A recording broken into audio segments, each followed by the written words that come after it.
What's Gucci, everybody? It's AJ here again, and today I want to make a tutorial on another kind of C problem. And this problem is going to be worded as such. Let's say I am given a string, and in that string I need to count the number of characters for each. I need to count the number of characters, the number of occurrences of characters in the string. So for instance, if I have the string A, B, B, C, D, E, F, G, there's two A's, two B's, one C, D, F, and G. And so how am I going to do this? Well, in this tutorial I'm going to show you guys how to make a method to do this, or at least one way. So first of all, I'm going to, well, I guess what I should do is I'll go over the overview of the problem and then show you how I'm going to set up this method so I just don't write random stuff and you don't understand. What I'm going to do is that since characters can be represented, individual characters can be represented on an ASCII table, ASCII, which stands for like American Standard Character Index table, something. I don't know what the other I stands for. I hope that's what it stands for. But anyway, it's 0 through 250 characters, so 256 characters of what can standardly be typed on a computer. And so basically what I'm going to do is I'm going to make an array or a pointer that points to memory of 256 character values, and with that I'm going to be able to then see what character I have and then increment that position in the array. And incrementing that exact position in the array will tell me I have two A's, because an A has a unique position from the 0 to 255, and B has a unique position right after the A. And so looking at those positions, I can then tell how many there are of each character, even if I'm given a very long string. So I hope you guys understood that, but I'm just going to type it up just so you make sure. So I'm going to make a method header first. That's going to return a pointer, which is going to be my array, and which is going to act as my array. And it's going to be count. I'm going to call it count letters. And it's going to take a char pointer. Also, I like to call it a string, so I'll make the parameter string. I don't need to include this parameter in the method header, but I like to just for clarity. And what I'm going to do again is I'm going to copy that down and have my actual method definition down here.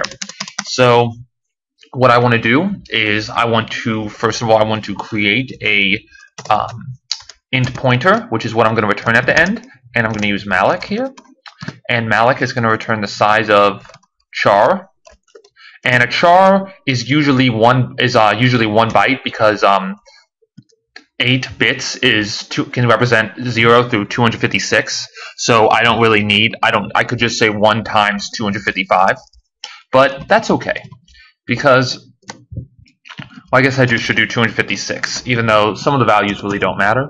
Some of the values are like weird things, like you can look up, just Google ASCII table and you'll see some of the things on the ASCII table you've never even seen, or they're very oddly used by humans. So yeah, so now I'm creating basically an array of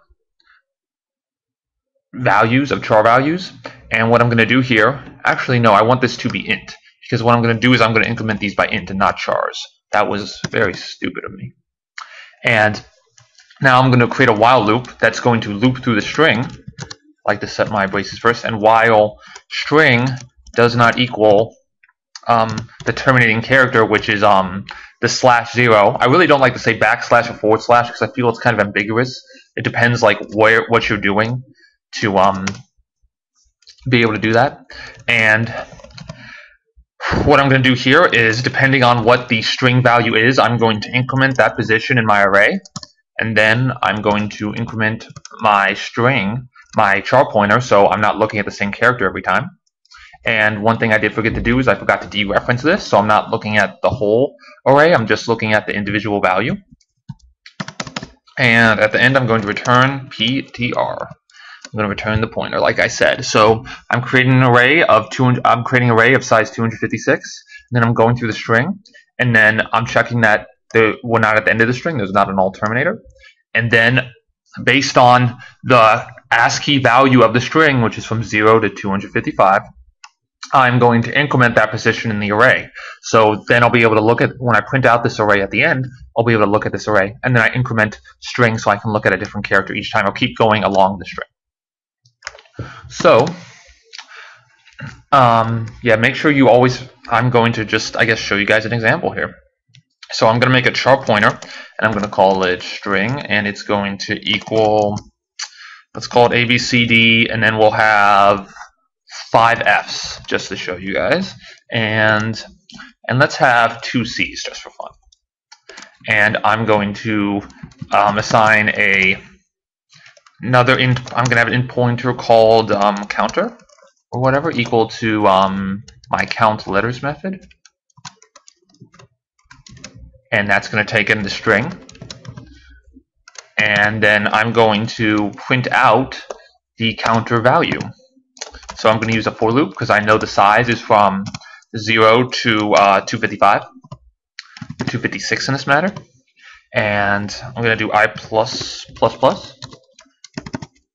And what I'm going to do is I'm going to simply printf %d, and then I'm going to use array notation, so counter I, and then this should work hopefully. And then at the end, good memory management is I need to free counter, which frees the pointer, which also frees the memory at the array I just incremented, which is good. And I'm going to set counter equal to null. So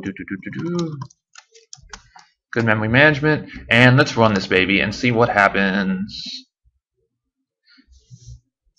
Okay, so first thing off the bat here, you saw I forgot to put a /n, so it's really hard to see, and you see a lot of zeros. Okay, so here you go. Let me move this over just so I can make sure it's in the camera. And you have all these zeros here, and these are all the values. These are some of the last values in the array. And where is... Okay, there they are. There are my values. So as you can see, this value is representative A because in an ASCII table, A comes first. It's the lowercase letters and the uppercase letters and the numbers and such. I have 1A, 1B, 2 C's as I showed you, a D, an E, and 7 F's. And do I have 7 F's? 1, 2, 3, 4, 5, 6, 7. And as you can see, that all worked.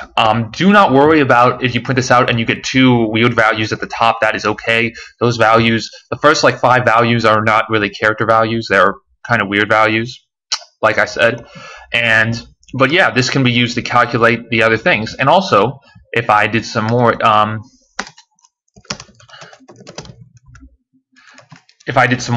printing, better printing, I could show you where the ASCII values are located by printing out position of I.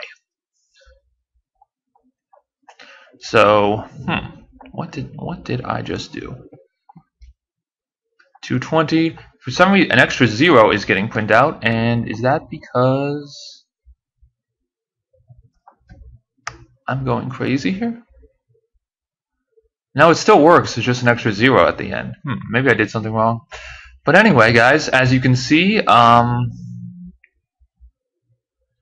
I know what I did. I should get rid of the /n because it's going to the next character.